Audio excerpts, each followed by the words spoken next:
asa n'urubura. Ngwino, ngwino ku isoko y'ubugingo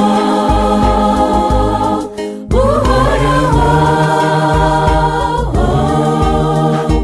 Hahirwa uwameshe imyambaro ye n'iyo soko, kuko ari we uzaragwa ubugingo bw'iteka.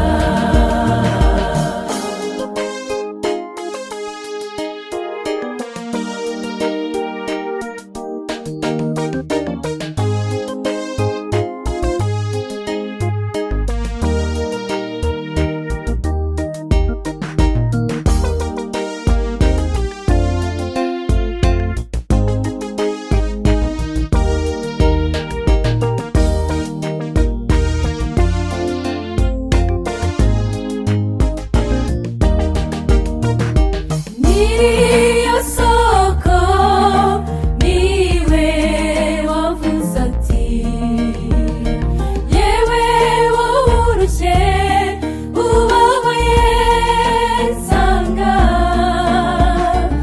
unyikoreze imitwaro ikuvuna. Ngaho gana ku isoko kubona ubugingo. Ngwino, ngwino ku isoko